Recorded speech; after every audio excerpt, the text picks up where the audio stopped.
कहानी शुरू होती है एक ऐसे आदमी से जिसने बचपन से लेकर आज तक कभी चम्मच कांटे से खाना नहीं खाया। वह हमेशा फटे पुराने कपड़े पहनता और जमीन के नीचे बने लोहे के एक पिंजरे में कैद रहता। उसकी गर्दन में हर वक्त लोहे का एक पट्टा बंधा रहता। उसकी दुनिया में कोई अपना नहीं था, बस एक पुरानी किताब और बचपन से संभाल कर रखी हुई एक गुड़िया ही उसके साथ थी। उस समय उसके सिर से लगातार खून बह रहा था क्योंकि वह अभी अभी एक भयानक लड़ाई जीत कर आया था। उसका नाम डैनी था, लेकिन उसकी अपनी कोई पहचान नहीं थी। वो सिर्फ बर्ट का कुत्ते की तरह पाला हुआ एक गुंडा था। जब भी किसी से पैसे वसूलने होते, बर्ट बस डैनी की गर्दन से लोहे का पट्टा उतारता और सिर्फ एक बात कहता, बस इतना सुनते ही डैनी पूरी तरह बदल जाता। उसकी आंखों में इंसानियत की जगह दरिंदगी उतर आती। वो बेरहम कुत्तों की तरह लोगों को मारने लगता। बर्ट ने उसे बचपन से सिर्फ लड़ने और मारने के लिए पाला था, इसीलिए वह मार्शल आर्ट्स का बेहद खतरनाक फाइटर बन चुका था। सामने चाहे कितने भी दुश्मन क्यों ना हो, वह अकेला सब पर भारी पड़ता था। उसका हर वार सीधे हड्डियां तोड़ देता था। उसके लिए लड़ाई का मतलब सिर्फ एक था, सामने वाले को जान से मार डालना। कुछ ही मिनटों में डैनी ने अकेले ही दुश्मन गैंग के कई गुंडों को धूल चटा दी। यह देखकर बर्ट बेहद खुश हो गया। डैनी की बदौलत बर्ट बड़ी आसानी से लोगों से करोड़ों की उधारी वसूल लेता था। हर दिन बर्ट अपनी सफेद जगुआर में निकलता और डैनी को साथ लेकर लोगों से पैसे वसूलने पहुंच जाता। इस बार उसका निशाना एक खतरनाक ब्रिटिश गैंग थी। बर्ट अपने आदमियों के साथ सीधे उनके इलाके में पहुंच गया ताकि पुराना हिसाब बराबर कर सके। लेकिन ब्रिटिश गैंग का बॉस पहले से ही डैनी के बारे में सब कुछ जानता था। उसे अच्छी तरह पता था कि डैनी की गर्दन से लोहे का पट्टा हटते ही वह एक खूंखार जानवर बन जाता है। इसलिए उसने एक चाल चली। वह आराम से चलता हुआ सीधे बर्ट के पास पहुंचा। तभी अचानक उसके आदमियों ने बर्ट को चारों तरफ से पकड़ लिया। बर्ट जोर जोर से चिल्लाता रहा, लेकिन डैनी अपनी जगह से जरा भी नहीं हिला, क्योंकि बचपन से उसके दिमाग में एक ही बात बिठा दी गई थी, जब तक उसकी गर्दन से पट्टा नहीं उतरेगा वह किसी पर हमला नहीं करेगा। इसलिए उसने कुछ नहीं किया। जब बर्ट को बेरहमी से पीटा जा रहा था, तब ब्रिटिश गैंग का बॉस बड़े आराम से बाहर गया, जहां उसका एक नया कस्टमर इंतजार कर रहा था। लेकिन उसे बिल्कुल अंदाजा नहीं था कि अगले ही पल सब कुछ बदलने वाला है। जमीन पर पड़ा बर्ट अचानक पूरी ताकत से उठा और बिना एक पल गवाए उसने डैनी की गर्दन से लोहे का पट्टा उतार दिया। उधर ब्रिटिश गैंग का बॉस कस्टमर से बात कर ही रहा था कि तभी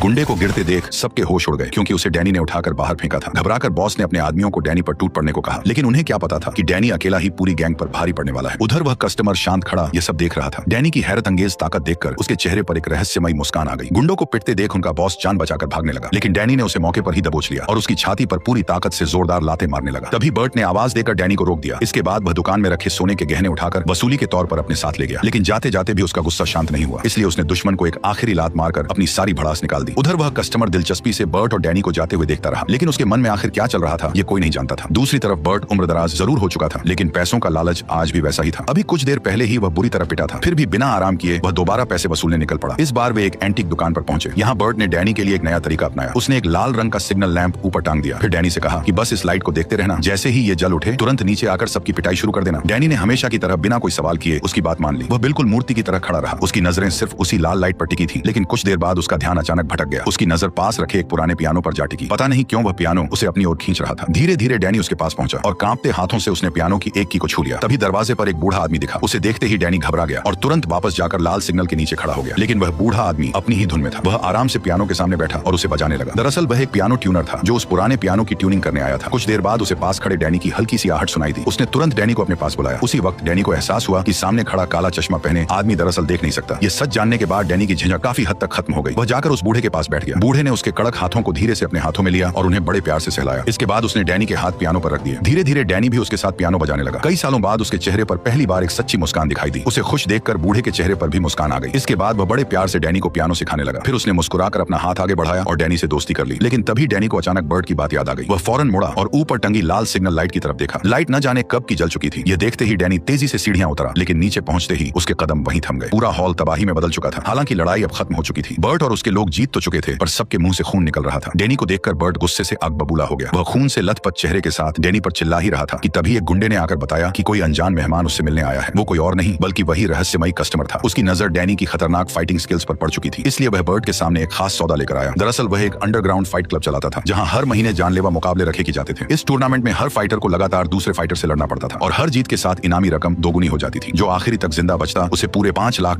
का इनाम मिलता। इस समय वहां का चैंपियन एक नकाबपोश विशालकाय फाइटर था जो लगातार 15 मुकाबले जीत चुका था। लेकिन बर्ट ने उसे जरा भी गंभीरता से नहीं लिया। उसने बिना कुछ कहे डैनी की गर्दन से लोहे का पट्टा उतार दिया। अगले ही पल डैनी शांति से अखाड़े में उतर गया। सामने खड़ा विशालकाय फाइटर लगातार उसे उकसा रहा था, लेकिन तभी सिर्फ 3 मुक्कों में ही डैनी ने उस विशालकाय फाइटर को ढेर कर दिया और अपना पहला मुकाबला जीत लिया। उसके लिए यह लड़ाई बेहद आसान थी, लेकिन डैनी जितनी आसानी से जीत रहा था उतना ही वो रहस्यमयी आदमी एक्साइटेड होता जा रहा था, क्योंकि अब उसके डेथ टूर्नामेंट को एक नया फाइटर मिल चुका था। उधर पहली ही फाइट में मोटी रकम जीतकर बर्ट की खुशी का ठिकाना नहीं रहा। वापस लौटते समय वह रिटायरमेंट के बाद ऐश की जिंदगी जीने के सपने देखने लगा, लेकिन अगले ही पल सब कुछ बदल गया।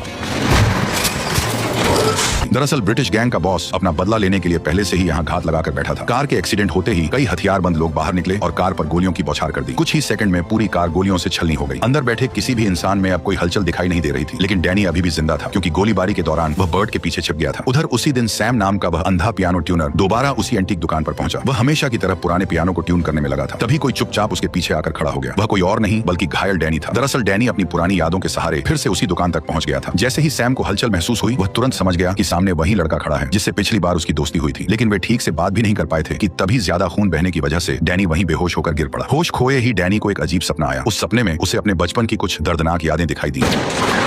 अचानक डैनी घबराकर नींद से जाग गया। तभी उसे एहसास हुआ कि वह किसी अनजान कमरे में लेटा हुआ है। इतना ही नहीं, किसी ने उसके गंदे कपड़े बदलकर उसे साफ और आरामदायक नाइट ड्रेस भी पहना दी है। उसी समय सैम दूध और खाना लेकर कमरे में आया, लेकिन बिस्तर पर हाथ रखते ही उसे समझ आ गया कि डैनी वहां नहीं है। बच्चों को संभालने का उसे काफी एक्सपीरियंस था, इसलिए उसने तुरंत अंदाजा लगा लिया कि डैनी डरकर बिस्तर के नीचे छिप गया है। भले ही सैम की आंखें देख नहीं सकती थीं, लेकिन वह लोगों के दिल का डर और दर्द महसूस कर लेता था। उसे समझ आ गया कि डैनी अंदर से अब भी एक मासूम बच्चा है। उस दिन के बाद डैनी हमेशा के लिए सैम के घर में रहने लगा। लेकिन उस घर में सिर्फ सैम ही नहीं रहता था, उसकी एक प्यारी बेटी भी थी जिसका नाम विक्टोरिया था। विक्टोरिया को घर में आए इस नए मेहमान में बड़ी दिलचस्पी थी, इसलिए वह खुद आगे बढ़कर डैनी से बातें करने लगी। सैम और विक्टोरिया के प्यार और अपनेपन ने धीरे धीरे डैनी का डर खत्म कर दिया। वह पहली बार शर्म छोड़कर अपने कमरे से बाहर निकला और परिवार के साथ डाइनिंग टेबल पर बैठ गया। फिर विक्टोरिया ने बड़े प्यार से उसे खाने का सही तरीका सिखाना शुरू किया। थोड़ा समझते ही डैनी चम्मच और कांटे से खाना भी सीख गया। धीरे धीरे वह एक जंगली से एक नॉर्मल इंसान में बदलने लगा। हर दिन वह सैम के साथ विक्टोरिया को स्कूल छोड़ने जाता। फिर दोनों पास के सुपरमार्केट से घर का सामान खरीद कर लाते। वहाँ की आंटियां भी सैम के घर आए इस नए मेंबर को पहचानने लगी थी। एक दिन डैनी को घर की अलमारी में विक्टोरिया की बचपन की एक तस्वीर मिली। ये देखकर सैम ने उसे अपने परिवार के अतीत के बारे में बताया। दरअसल विक्टोरिया उसकी सगी बेटी नहीं थी, वह उसकी पिछली पत्नी की बेटी थी जिसकी दूसरी शादी के बाद एक हादसे में मौत हो गई थी। इस तरह बिना किसी खून के रिश्ते के भी सैम और विक्टोरिया ने मिलकर एक परिवार बना लिया था और अब इस छोटे से परिवार में डैनी भी शामिल हो चुका था। सैम और विक्टोरिया ने तो डैनी को पूरी तरह अपने परिवार का हिस्सा मान लिया था, लेकिन इस मासूम और भोले डैनी के अतीत में अभी भी कई ऐसे राज छिपे थे जिनके बारे में उन्हें कुछ नहीं पता था। सबसे बड़ा राज था उसकी गर्दन में बंधा लोहे का पट्टा। जब भी सैम उसे छूने की कोशिश करता, डैनी अचानक उसका हाथ जोर से पकड़ लेता, मानो पट्टा उतरते ही कुछ बहुत बुरा होगा। इसलिए सैम को आखिरकार हार माननी पड़ती, लेकिन विक्टोरिया ने हार नहीं मानी। एक रात जब कमरे में सिर्फ डैनी और विक्टोरिया अकेले बैठे बातें कर रहे थे, तभी विक्टोरिया ने फिर से उसके गले का लोहे का पट्टा उतारने की कोशिश की। इस बार डैनी ने मना नहीं किया। वह घबराया हुआ था, लेकिन फिर भी चुपचाप विक्टोरिया को पट्टा खोलने देता रहा। उसके मन में एक ही डर था, कहीं पट्टा उतरते ही वह इस परिवार के किसी इंसान को नुकसान न पहुंचा दे। आखिरकार विक्टोरिया ने पूरी तरह उसके गले से लोहे का पट्टा उतार दिया, लेकिन कुछ भी नहीं हुआ। डैनी हैरान रह गया। विक्टोरिया ने प्यार से उसके गले पर किस कर लिया और उसी पल डैनी को लगा जैसे वह सच में आजाद हो गया हो। वह पहली बार खुद को एक पालतू इंसान नहीं समझ रहा था। इसके बाद डैनी सैम और विक्टोरिया के साथ खुशी से रहने लगा, लेकिन यह खुशहाल जिंदगी ज्यादा दिनों तक चलने वाली नहीं थी। एक दिन डैनी अकेले सुपरमार्केट से सामान खरीदने गया। वहां उसे अपनी पसंद की एक टोपी मिली तो उसने उसे भी खरीद लिया, लेकिन सुपरमार्केट से बाहर निकलते समय वह जल्दबाजी में अचानक एक आदमी से टकरा गया। लेकिन वह आदमी कोई और नहीं बल्कि बर्ट का एक गुंडा था। दरअसल बर्ट और उसके आदमी मरे नहीं थे। गोली लगने के बावजूद उन्हें समय रहते अस्पताल पहुंचा दिया गया था। डैनी वहां से तुरंत निकल जाना चाहता था, लेकिन उस गुंडे ने उसका रास्ता रोक लिया। डैनी को पूरी तरह बदला हुआ देखकर उसे समझ नहीं आया कि उसके साथ आखिर हुआ क्या है, लेकिन वह किसी भी हालत में डैनी को अपने साथ वापस ले जाना चाहता था। उसने डैनी को धमकी दी कि अगर उसने सुपरमार्केट के कर्मचारियों से पूछताछ शुरू कर दी तो उसे आसानी से पता चल जाएगा कि डैनी किसके साथ रहता है। ये सुनकर डैनी के पास कोई रास्ता नहीं बचा। सैम और विक्टोरिया को बचाने के लिए उसे मजबूर होकर फिर उस गुंडे के पास लौटना पड़ा, लेकिन इस बार बर्ट को देखकर डैनी हैरान रह गया, क्योंकि अब उसके गले में एक पट्टा बंधा हुआ था। बर्ट को देखते ही डैनी के मन में एक सवाल उठने लगा, वही सवाल जिसके बारे में वह सैम के घर में रहते हुए लंबे समय से सोच रहा था। मेरी माँ को जानते थे? बर्ट ने बताया कि मैं तुम्हारी माँ के बारे में कुछ नहीं जानता, मुझे तो तुम सड़क पर पड़े हुए मिले थे, तुम मरने वाले थे, इसलिए मैं तुम्हें अपने साथ ले आया। बर्ट की बातें सुनकर डैनी उदास हो गया, क्योंकि उसे उसका जवाब नहीं मिला था। तभी बर्ट ने दोबारा डैनी के गले में कुत्ते का पट्टा पहना दिया। फिर वह डैनी को फिर से डेथ फाइट में लेकर पहुंच गया। अखाड़े में पहुंचते ही डैनी ने सामने चल रही जानलेवा लड़ाई देखी। उसके चेहरे पर साफ उदासी थी, क्योंकि अब वह किसी को मारना नहीं चाहता था। इसलिए जब बर्ट ने दोबारा उसकी गर्दन से पट्टा उतारा तो डैनी ने सीधे लड़ने से इनकार कर दिया। ये देखकर बर्ट बुरी तरह भड़क गया। अब उसे डैनी से ही बड़ी रकम कमाने की उम्मीद थी। उधर वो कस्टमर भी लगातार लड़ाई शुरू करने के लिए दबाव बना रहा था। आखिरकार बर्ट ने गुस्से में डैनी को धक्का देकर अखाड़े में गिरा दिया। अब डैनी के पास लड़ने के अलावा कोई रास्ता नहीं था। इस बार अखाड़े को और भी खतरनाक बना दिया गया था। चारों दीवारों पर नुकीले कांटों वाली लोहे की जाली लगा दी गई थी, लेकिन लड़ाई शुरू होते ही डैनी ने हमला करने से साफ इनकार कर दिया। वह मुक्का मारने से पहले ही रुक जाता। वह लगातार सिर्फ हमलों से बच रहा था और सामने वाले को धक्का देकर दूर कर रहा था। ये वही डैनी नहीं था जो पहले किसी जंगली जानवर की तरह लड़ता था। अब वह किसी को चोट तक नहीं पहुंचाना चाहता था। कुछ ही देर में पूरा अखाड़ा शोर की आवाजों से गूंज उठा। कस्टमर ने भी समझ लिया कि मामला उसके हाथ से निकल रहा है। बर्ट भी घबरा गया। आखिरकार उसने गुस्से में एक कुल्हाड़ी अखाड़े में फेंक दी और चिल्लाकर डैनी से कहा कि इसे उठाओ और सामने वाले को खत्म कर दो। लेकिन कुल्हाड़ी डैनी ने नहीं बल्कि उसके सामने वाले फाइटर ने उठा ली। अगले ही पल डैनी की हालत खराब हो गई। सामने वाला फाइटर लगातार उस पर कुल्हाड़ी से हमला करने लगा, लेकिन हैरानी की बात यह थी कि डैनी पलट बार करने की बजाय सामने वाले के हमलों से बचता रहा था। ये देखकर कस्टमर को लगा कि अगर ऐसा ही चलता रहा तो मुकाबला बिल्कुल फीका पड़ जाएगा। इसलिए उसने एक हाथ का उठाया और अगले ही पल कई और खूंखार फाइटर अखाड़े में कूद पड़े। अब मुकाबला और भी खतरनाक हो चुका था। डैनी को चार लोगों ने चारों तरफ से घेर लिया और क्योंकि डैनी खुद हमला नहीं कर रहा था, इसलिए चारों ने मिलकर उसे बेरहमी से पीटना शुरू कर दिया। वह लगातार मार खाता रहा, लेकिन फिर भी किसी पर पलटकर वार नहीं किया। आखिरकार एक जोरदार लात ने उसे इतनी दूर फेंक दिया कि वह लगभग बेहोश ही हो गया। लेकिन डैनी किसी तरह लड़खड़ाते हुए खड़ा हो गया। तभी एक विशालकाय फाइटर फिर से उस पर झपट पड़ा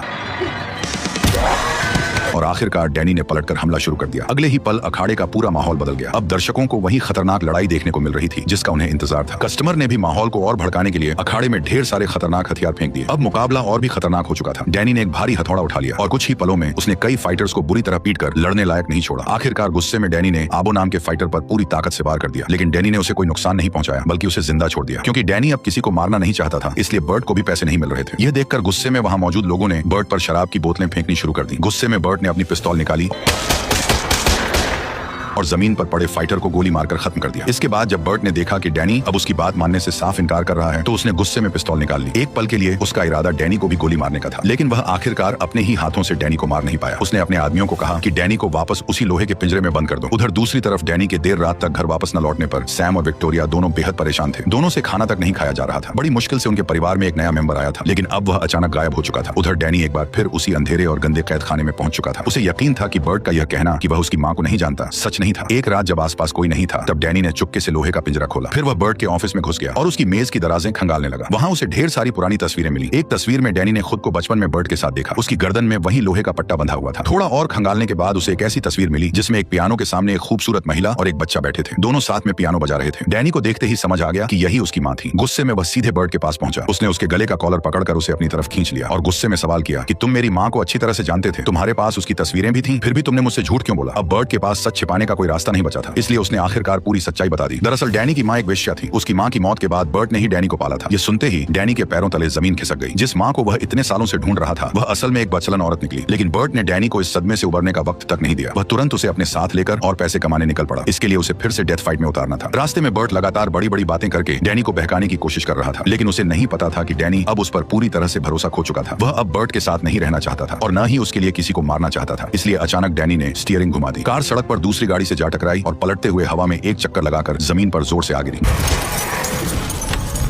डैनी दर्द सहते हुए किसी तरह कार से बाहर निकला। फिर उसने अपनी गर्दन से लोहे का पट्टा उतार दिया। अब वह जिंदगी में कभी इसे दोबारा नहीं पहनने वाला था। इसके बाद डैनी भागकर सैम के घर पहुंचा। वह फिर से अपने असली परिवार के पास लौट आया। उसने सैम और विक्टोरिया को अपनी मां के बारे में सब कुछ बताया, लेकिन दोनों को यकीन नहीं हुआ कि पियानो बजाने वाली इतनी खूबसूरत महिला ऐसा काम करती होगी। विक्टोरिया ने जब सैम को तस्वीर के बारे में बताया तो सैम को लगा कि उसने इस जगह को कहीं देखा है। उसे लगा कि शायद यह कोई स्कूल था, इसलिए अगले दिन वह डैनी को लेकर एक पियानो स्कूल पहुंचा। डैनी ने वहां पहुंचते ही पहचान लिया कि स्कूल का म्यूजिक हॉल तस्वीर में दिख रही जगह से बिल्कुल मिलता है। जांच करने पर पुराने प्रिंसिपल ने 30 से 32 साल पुराना रिकॉर्ड निकाला। उसमें एक फीमेल स्टूडेंट की जानकारी मौजूद थी। अचानक डैनी के दिमाग में हलचल शुरू हो गई। उसे याद आया कि वह बचपन में यहीं बैठकर अपनी मां को पियानो बजाते देखा करता था। शायद यही वजह थी कि पियानो से उसका इतना गहरा लगाव था। अपनी मां की पहचान मिलने के बाद डैनी के दिल से जैसे एक बड़ा बोझ उतर गया। घर लौटते ही विक्टोरिया ने मैग्नीफाइंग ग्लास से डैनी की मां की तस्वीर को ध्यान से देखा। उसने पाया कि तस्वीर में जो धुन बजाई जा रही थी वह मोजार्ट की पियानो सोनाटा नंबर 11 थी। डैनी को अपनी मां से जुड़ी यादें दिलाने के लिए विक्टोरिया ने वही धुन पियानो पर बजानी शुरू की। जैसे ही कमरे में उसकी आवाज गूंजने लगी, डैनी के दिमाग में कई पुरानी यादें लौट आईं, लेकिन ये अच्छी यादें नहीं थी। उसे अपनी मां की हत्या वाला दिन याद आ गया। डैनी को याद आया कि वह एक अलमारी के अंदर छिपा हुआ था। वहीं से उसने 2 आदमियों को घर में घुसते देखा। वे उसकी मां से अपने पैसे वापस मांग रहे थे। उन दोनों आदमियों ने उसकी मां के साथ जबरदस्ती करनी शुरू कर दी। अपनी इज्जत बचाने के लिए उसकी मां ने पास रखा फूलदान उठाया और एक आदमी के सिर पर दे मारा। सिर से खून निकलते ही उस आदमी ने गुस्से में पिस्तौल निकाल ली और एक गोली चलाकर डैनी की मां को मार डाला। अपनी मां को मरते देख छोटा डैनी अलमारी से बाहर निकल आया और गुस्से में हत्यारे पर झपट पड़ा, लेकिन उस आदमी ने उसे पकड़ लिया और अपने साथ ले गया। ये याद आते ही उसे अपनी मां के हत्यारे के बारे में पता चल गया। दरअसल वो कोई और नहीं बल्कि बर्ट था। सारी सच्चाई जानने के बाद डैनी समझ गया कि अब यहाँ रुकना सुरक्षित नहीं है। वह तुरंत सैम और विक्टोरिया को लेकर घर छोड़ने की तैयारी करने लगा, लेकिन तब तक बहुत देर हो चुकी थी। डैनी ने खिड़की से बाहर देखा तो बर्ट अपने दर्जनों आदमियों के साथ वहां पहुंच चुका था। दरअसल बर्ट ने सुपरमार्केट के कर्मचारियों से पूछताछ करके सैम के घर का पता लगा लिया था। अब बच निकलने का कोई रास्ता नहीं था, इसलिए डैनी ने जल्दी से अलमारी खोली और सैम और विक्टोरिया को उसके अंदर छिपा दिया, बिल्कुल वैसे ही जैसे कभी उसकी मां ने उसे छिपाया था। इसके बाद डैनी अकेला कॉरिडोर में निकल आया और बदमाशों के साथ जोरदार लड़ाई शुरू हो गई। डैनी एक एक कर उन सबको मारने लगा। बर्ट अपने साथ दर्जनों गुंडे लेकर आया था, लेकिन डैनी उन सबसे डरने वाला नहीं था। वो अकेले ही सबका सामना करने लगा। दर्जनों लोगों से लड़ना डैनी के लिए कोई बड़ी बात नहीं थी। उसकी जबरदस्त कुंग फू स्किल्स के सामने दुश्मनों की संख्या जितनी ज्यादा होती, उसे उतना ही ज्यादा मजा आता। लड़ते लड़ते डैनी ने 2 गुंडों को लात मारकर बिल्डिंग से बाहर फेंक दिया। ये देखकर बर्ट समझ गया कि उसके आदमी डैनी के सामने टिक नहीं पा रहे हैं, इसलिए उसने अपने पास बैठे एक आदमी को आगे आने का इशारा किया। वह कोई आम फाइटर नहीं था। बर्ट ने उसे मोटी रकम देकर खास तौर पर बुलाया था। वह एक गंजा और सफेद कपड़े पहने खतरनाक तलवारबाज था। उधर डैनी छत पर कई लोगों से अकेला लड़ रहा था। तभी उसकी तरफ गोलियां चलने लगी। गोलियों से बचने के लिए डैनी तुरंत एक चिमनी के अंदर घुस गया। वह चिमनी के रास्ते नीचे वाली मंजिल पर पहुंच गया, लेकिन जैसे ही वह दरवाजे के पास पहुंचा, वह अचानक रुक गया। सामने वही गंजा तलवारबाज आ चुका था। उसकी फाइटिंग स्किल्स कमाल की थी। कुछ ही वार में उसने डैनी के कपड़े तक चीर दिए। डैनी ने तुरंत पास पड़ी लोहे की छड़ उठा ली और उसके सामने डट गया, लेकिन कुछ ही वार के बाद किसी ने पीछे से डैनी को जोरदार लात मारी। वह खिड़की से बाहर जा गिरा, लेकिन ऐन मौके पर उसने एक इलेक्ट्रिक वायर पकड़ ली। डैनी ऊपर चढ़ने की कोशिश कर रहा था कि तभी गंजे ने वायर को बीच से काट दिया, जिससे डैनी उड़ता हुआ सामने वाली बिल्डिंग के एक कमरे में जा गिरा और वह कमरा एक खूबसूरत महिला का बाथरूम निकला। डैनी ने चुपचाप बाहर निकलने की कोशिश की, लेकिन तभी गंजे ने उसे फिर से लात मारकर गिरा दिया। उस औरत की चीखों के बीच दोनों में जबरदस्त लड़ाई शुरू हो गई। सफेद कपड़ों वाला यह तलवारबाज ब्रिटिश मार्शल आर्टिस्ट था। उसकी फाइटिंग स्किल्स इतनी खतरनाक थी कि वो डैनी को बराबर की टक्कर दे रहा था। जल्द ही दोनों कुंग फू मास्टर लड़ते लड़ते एक छोटी सी जगह में आमने सामने आ गए। दोनों एक दूसरे पर लगातार घूंसे बरसा रहे थे। कुछ देर बाद लड़ाई बाथरूम से निकलकर लिविंग रूम तक पहुंच गई। दोनों एक दूसरे पर लगातार किक मार रहे थे। डैनी की टांगें भले ही ज्यादा लंबी नहीं थी, लेकिन उसकी स्पीड और ताकत जबरदस्त थी। उसने आखिरकार गंजे तलवारबाज को जोरदार लात मारी और वो सीधे खिड़की से बाहर जा गिरा। ये देखकर डैनी ने तुरंत आगे बढ़कर उसके कपड़े की आस्तीन पकड़ ली। डैनी उसे मारना नहीं चाहता था, वह सिर्फ उसे पीछे खींचकर बचाना चाहता था, लेकिन कपड़ा इतना कमजोर था कि डैनी के खींचते ही फट गया। तलवारबाज सीधे बर्ट की कार की छत पर आ गिरा। यह देखकर बर्ट समझ गया कि उसके सारे आदमी खत्म हो चुके हैं। अब उसके पास खुद लड़ने के अलावा कोई रास्ता नहीं था। उसने पिस्तौल निकाली और सीधे डैनी को मारने निकल पड़ा। जैसे ही डैनी नीचे पहुंचा, उसका सामना सीधे अपनी मां के हत्यारे बर्ट से हो गया। बर्ट ने उसे देखते ही गोलियों की बौछार कर दी। डैनी किसी तरह गोलियों से बचता हुआ ऊपर की तरफ भागने लगा। उधर बर्ट एक खुले दरवाजे वाले कमरे में घुस गया। वहां उसे एक लोहे का पट्टा दिखाई दिया। तभी उसे समझ आया कि यही सैम और विक्टोरिया का घर है, और अब उसे पता चल चुका था कि डैनी यहीं रहता है। जिस इंसान को बर्ट ने बचपन से अपना खूंखार हथियार बनाया था, उसे अब दोबारा इंसान बना हुआ देखकर वह बुरी तरह भड़क गया। गुस्से में उसने पूरे घर पर अंधाधुंध गोलियां चला दी। गोलियों की आवाज सुनकर डैनी तुरंत ऊपर की तरफ दौड़ पड़ा। आखिरकार बर्ट और डैनी एक बार फिर आमने सामने आ गए। अब वक्त आ चुका था कि दोनों के बीच हमेशा के लिए हिसाब चुकता हो जाए। बर्ट ने जिस इंसान को अपनी जानलेवा मशीन बनाया था, वही डैनी अब उसके सामने एक आजाद इंसान बनकर खड़ा था। बर्ट का मन तो कर रहा था कि उसे गोली मार दे, लेकिन उसने पिस्तौल नीचे रख दी। वह अब भी डैनी को अपने काबू में करना चाहता था, इसलिए उसने फिर वही लोहे का पट्टा निकाल लिया। वह चाहता था कि यह मासूम डैनी दोबारा उसका खूंखार पालतू बन जाए। बर्ट को पूरा भरोसा था कि डैनी आसानी से उसकी बातों में आ जाएगा, लेकिन उसे मालूम नहीं था कि डैनी को पता चल चुका है कि बर्ट ही उसकी मां का हत्यारा है। जैसे ही डैनी उसकी तरफ बढ़ा, तभी अचानक उसने बर्ट पर हमला कर दिया। उसकी आंखों में सिर्फ बदले की आग थी। वह बर्ट को वहीं खत्म कर देना चाहता था। डैनी ने उसका गला पकड़ लिया और उसे मारने ही वाला था। तभी विक्टोरिया और सैम कमरे से बाहर भागकर आए। दोनों डैनी के पास पहुंचे और उसे रोकने लगे। वे लगातार समझा रहे थे कि उसे बर्ट को नहीं मारना चाहिए, लेकिन बर्ट फिर भी डैनी को उकसाता रहा। वह जानता था कि अगर डैनी ने गुस्से में किसी की जान ले ली तो वह फिर से वही खूंखार जानवर बन जाएगा। लेकिन तभी सैम ने पास रखा फूलदान उठाया और बर्ट के सिर पर दे मारा। अचानक हुए हमले से बर्ट ने वहीं दम तोड़ दिया और डैनी का बदला भी पूरा हो गया। इसके बाद डैनी फिर से अपने असली परिवार के पास लौट आया और यहीं पर हमारी शानदार कहानी खत्म हो गई।